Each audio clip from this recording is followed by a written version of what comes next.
Hello, everybody. Welcome back to another Conference Talks. I'm your moderator, Jose Delgado, and today I have two of the lovely ladies at Stat Medical Billing, uh, Tessy and Trinae.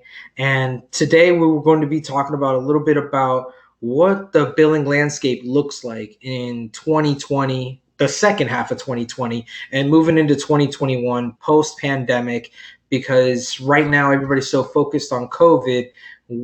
I want to make sure that everybody in the healthcare community remembers that this, just like everything else, shall to pass. What comes next? And we don't want to get caught with the proverbial pants down around our ankles. So that's why we have the lovely ladies to make sure our revenue doesn't get messed up here at Stat Medical Billing. Thanks for coming on, ladies.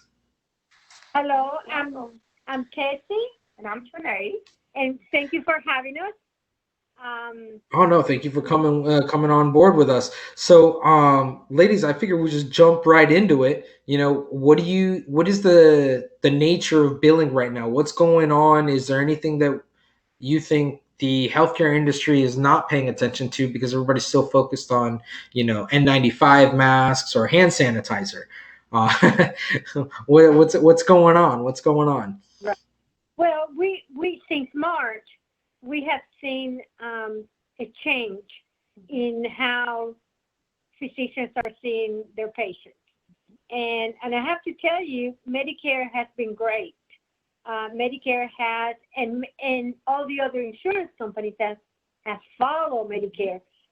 We have Medicare, Blue Cross and Blue Shield, Cigna, Humana, United Healthcare, Aetna. They have really come out and have worked with the physicians and what we're all going through.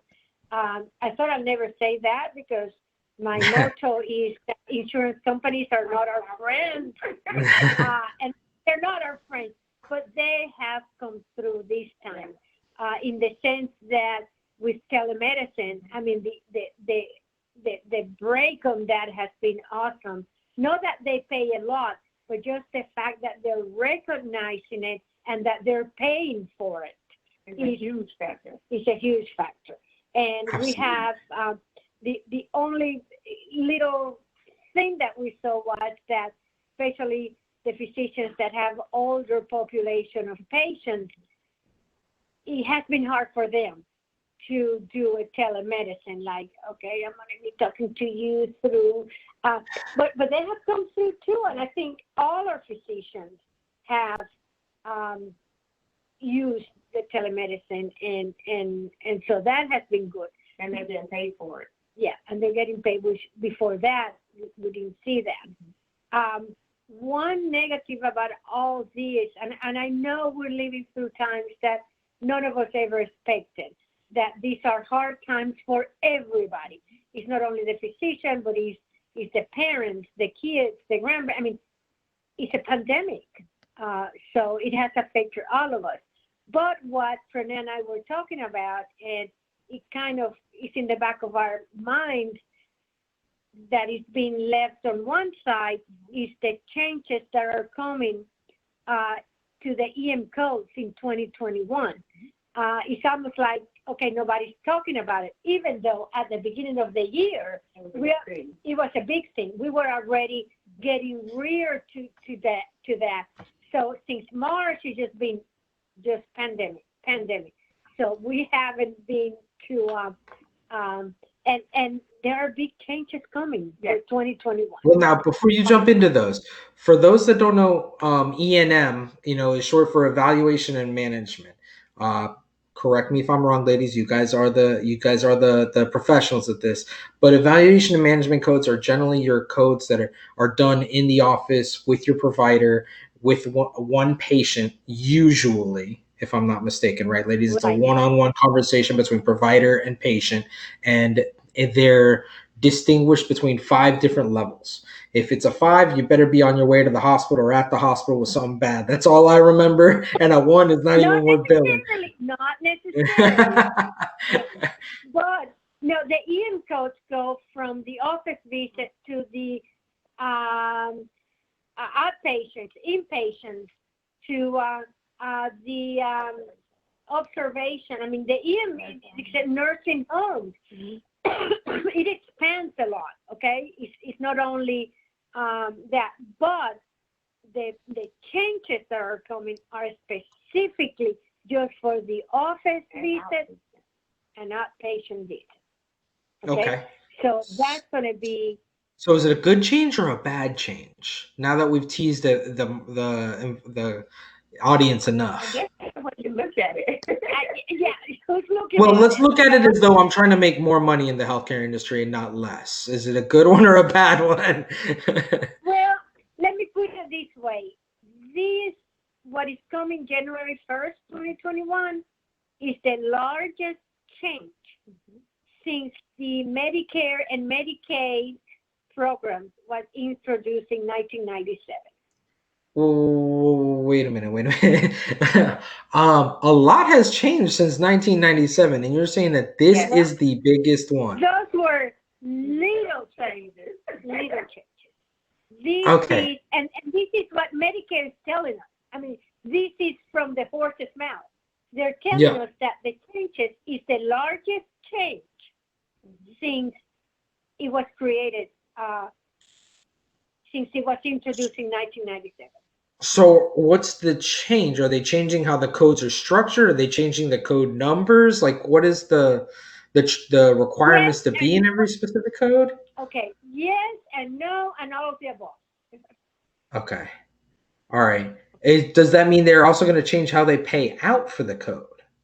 Yes. That's the biggest change. That's the biggest change. But the good news is that it only affects the codes 99201 to 99215. That's a lot of codes. That's a lot of codes. I know, that's a lot of codes. I mean, I think those are on every single outpatient visit, right? I mean, from pediatrics to... It sounded good. From the 99201 to the 99215. Oh, yeah. They're only messing with 15 codes. This problem is that those 15 codes are used for every bloody visit. All right. That's not here or there. Okay, it will affect the history and the exam and the time. And the documentation. Okay. Which, and again, as time goes by, we will give more details on all this. Of course, the final rules aren't out yet at the time of the recording of this conversation. The final rule for this year is not out yet. So, and then Congress hasn't farted and Trump hasn't sneezed yet. So we don't know what's going to change either there. Right. But I tell you this, what we do here at Stat Medical Office Services is anytime there's a change like this, we notify our providers and we digest it for them. We make it simple in a spreadsheet for them to understand what is different, what they have to add or what they have to take away. Got it. Because we're conscious of that. This is bread and butter. These are the bread and butter codes. Yeah, that's what I'm thinking about. So then, since we're talking about this, would this mean that since this came out probably this time last year was final ruled for starting in 2021, and this sounds like stuff that they were writing up in January, February. Do you think that telemedicine and the major expansion that telemedicine has had with the pandemic, is that going to affect any of these codes? Is that not going to matter? Yeah. Okay. This pandemic has put like a parenthesis in the whole process of what is going to happen and what is happening. But it still happen. Yeah, it is going to happen. It's almost, just think of in a paragraph, a parenthesis, and this has been the pandemic and the telemedicine and what they're doing now. We could, and I hate to bring it up, I could see them extend this beyond January 1st. But this is what it's not out. They haven't said anything. But if we see the history of every time there's a big change in Medicare, they tell you, oh, this is going to take effect January 1st, 2021. But then they extended a few more months. And with the pandemic, I can see that happening, But still, we want our physicians to be aware and to start getting used, because the plan is to have a single rate, which this is where it affects, where they tell you it doesn't matter if you use level 1 or level 5. No, there's level 1 or level 4. It's a flat fee? And it's flat fee. You know? And so they interesting. Interesting. They have been talking about it for some time. It's just everything has come into effect, and they have it all together. And I think they haven't brought it up again because the pandemic.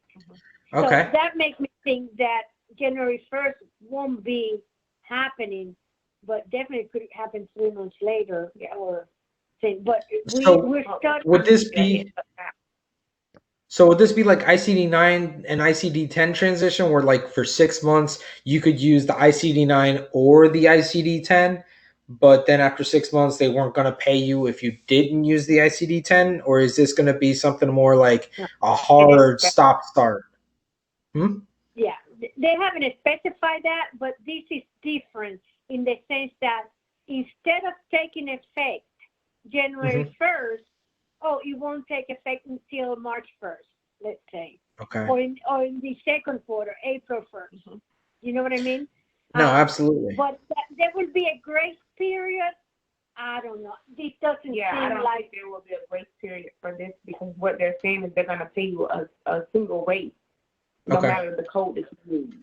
Okay. Level, you know. Okay.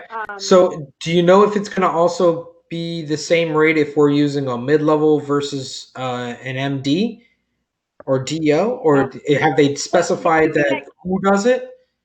Because I know a 992, a 9912, 212 is it's a nurse visit, right? So if they're going to pay me a nurse visit, the same for a nurse practitioner and a doctor, would that be, you know what I mean? Like, how is that?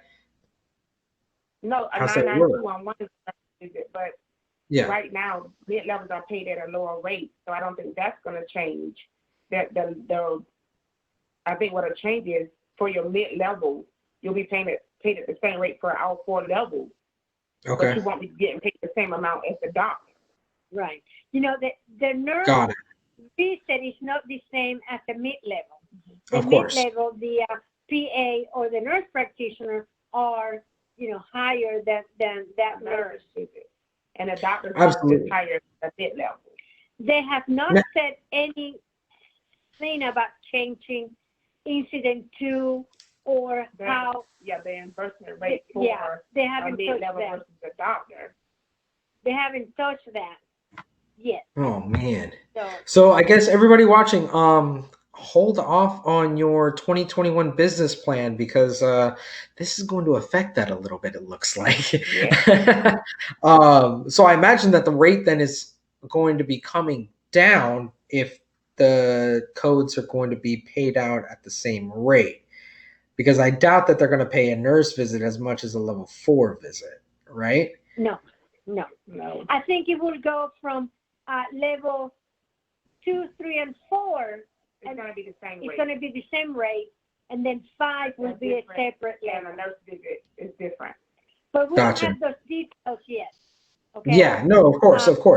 We're at the end of July 2020 right now, so I don't imagine that we'll have those until probably December 31st of 2020. 7:30 p.m. Yeah, 7:30 p.m. to take effect on January 1st at 8 a.m. Yeah, absolutely. But let me tell you this. Let me share a number that we got from Medicare. Okay? Errors in upcutting. Okay, when you code higher than what it is. In the office visit, the improper payment rate has been 10.6%. And Medicare considers that to be high. You know what I mean? That you're out of how many? Wait. A 10.6 upcode, let's call it an error rate, shall we? Considering how many human hands are touching these notes, I don't find that to be very high at all. It doesn't matter what you think. Oh no! But I'm asking. But you guys touch. You guys touch a lot of these notes. 10% does not seem like if that was a high error rate, man, I wish they looked at the rest of the federal government like that. And that's in 1 year. Okay. Yeah. Okay, and interesting. They consider that to be one too many. Okay. All right. 10.6%. Which do you think I see in the biggest spectrum of things, that's not that much. But think about it. 10.6 is a lot to be up close. Yeah. I mean, the jump from a level 3 to a level 4 visit is what, $40 per visit? Say that again. The jump from a level 3 to a level 4 visit is about $40 payment wise. Yeah. So I mean, I can see where it can get I can get high. Yeah. I mean, but okay. But do you think that the private insurances, how quickly are they going to be following Medicare's lead on this? Are they going to sit back and watch, or are they going to jump right on February 1st?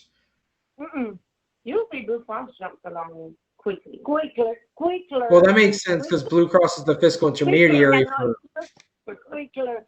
But what we have seen is that, Medicare sneezes and then everybody else catches the cold. But it takes time for them to catch that cold.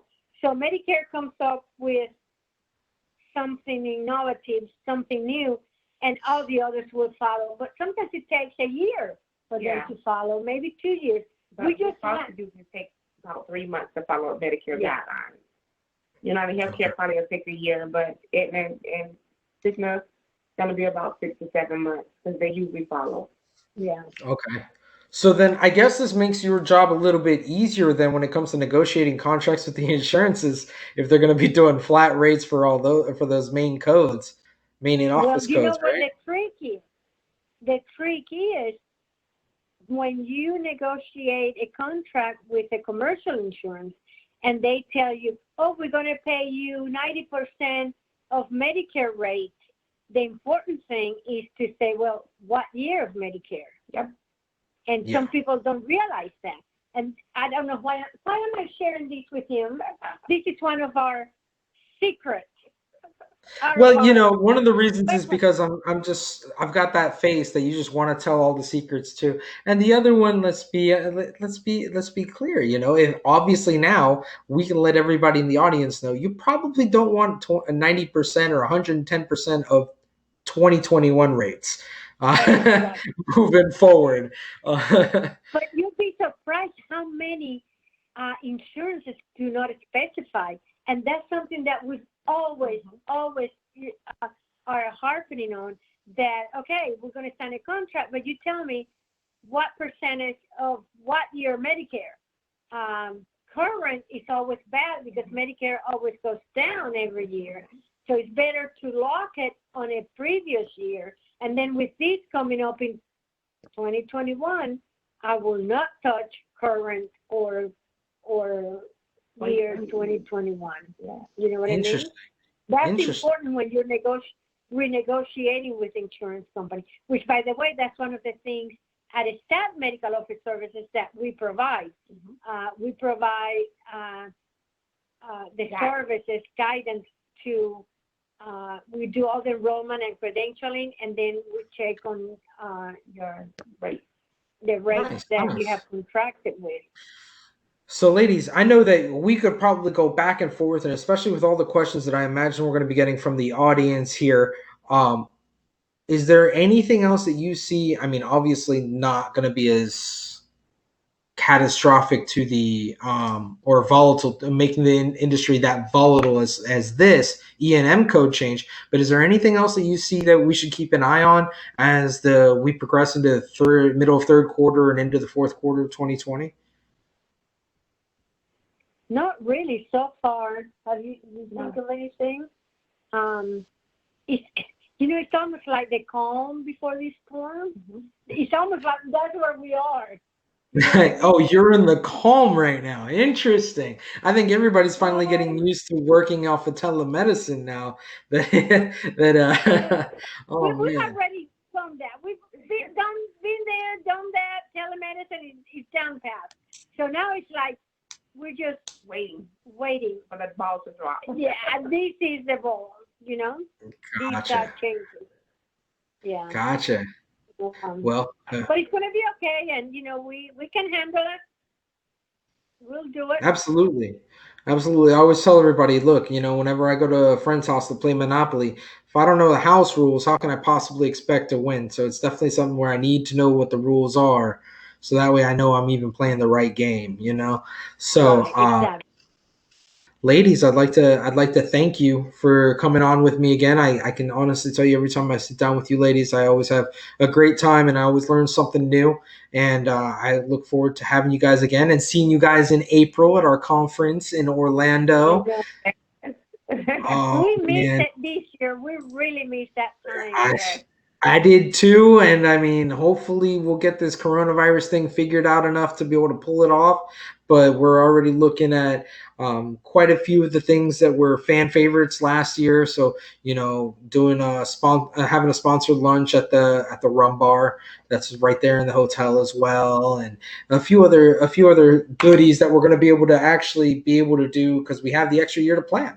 So It'll be Sounds like a it'll be good. great to see you Sounds guys. like a It'll be good great to see one. you guys and let our audience put a name with the face and really get to know you guys.